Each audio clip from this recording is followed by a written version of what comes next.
എല്ലാവർക്കും PSC സഹചാരിയിലേക്ക് സ്വാഗതം. 2025 India വേദിയാകുന്ന പ്രധാനപ്പെട്ട സ്പോർട്സ് മത്സരങ്ങൾ ഏതൊക്കെയാണെന്ന് നമുക്ക് നോക്കാം. PSC ഇത് സ്ഥിരമായിട്ട് ചോദിക്കുന്ന ഒരു ചോദ്യമേഖലയാണ്. അപ്പം എല്ലാ പരീക്ഷയ്ക്ക് പോകുന്നതിന് മുന്നേ ഷുവറായിട്ട് നമ്മൾ ചെക്ക് ചെയ്യേണ്ട ഒരു ഫാക്റ്റ് ആണത്. 2025 പ്രഥമ ഖോ ലോകകപ്പ് വേദി ഇന്ത്യയിലെ ഡൽഹിയാണ്. 2025 വനിതാ കബഡി ലോകകപ്പ് നടക്കുന്നത് ഇന്ത്യയിലെ ബീഹാറിലാണ്.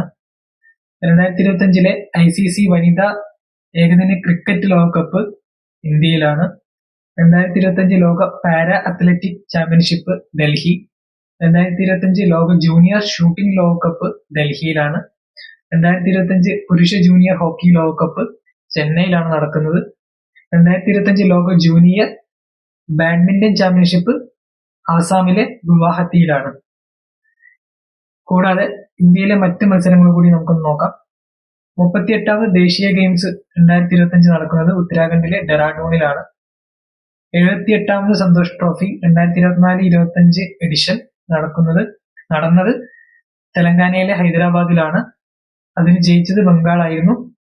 2ാം സ്ഥാനം കേരളത്തിനായിരുന്നു, അല്ലെങ്കിൽ റണ്ണറപ്പ് കേരളമാണെന്ന് പറയാം. ഖേലോ ഇന്ത്യ യൂത്ത് ഗെയിംസ് നടക്കുന്നത് ബീഹാറിലാണ്.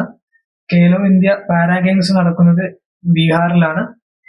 അതേപോലെ 2025 ഖേലോ ഇന്ത്യ വിന്റർ ഗെയിംസ് നടക്കുന്നത് ലേയിലും ലഡാക്കിലെ ലേ എന്ന സ്ഥലത്തും അതേപോലെ ജമ്മു കാശ്മീരിലെ ഗുൽമാർഗ് എന്ന സ്ഥലത്തും വെച്ചാണ്. ഖേലോ ഇന്ത്യ യൂണിവേഴ്സിറ്റി ഗെയിംസ് ഇതുവരെ അപ്ഡേറ്റ്സ് വന്നിട്ടില്ല. പക്ഷെ നിങ്ങൾ പരീക്ഷയ്ക്ക് പോകുന്നതിന് മുന്നേ ഈ 4 ഖേലോ ഇന്ത്യ ഗെയിംസിന്റെ ഇതൊക്കെയാണ്: youth games, para games, winter games, university games. ഇതൊന്ന് ചെക്ക് ചെയ്യണം. അതുപോലെ 66ാമത് കേരള സംസ്ഥാന സ്കൂൾ കായികമേള 2024 നടന്നത് കൊച്ചിയിലായിരുന്നു. അതിൽ ജയിച്ചത് ഓവറോൾ ചാമ്പ്യൻസ് ആയത് തിരുവനന്തപുരം ജില്ലയാണ്. അതിന് ബ്രാൻഡ് അംബാസിഡർ PR ശ്രീജേഷ് ആയിരുന്നു. ഇതിന് കൂടെ ഒരു കാര്യം കൂടി പറയാണ്: ഖോ കളിയിൽ ഒരു ടീമിൽ 9 പേരും, കബഡിയിൽ ഒരു ടീമിൽ 7 പേര്, ക്രിക്കറ്റിൽ ഒരു ടീമിൽ 11 പേര്, അതുപോലെ ഹോക്കിയിൽ ഒരു ടീമിൽ 11 പേരാണുള്ളത്. അപ്പൊ നിങ്ങൾക്ക് ഈ ഒരു വീഡിയോ ഇഷ്ടപ്പെട്ടെന്ന് വിചാരിക്കുന്നു.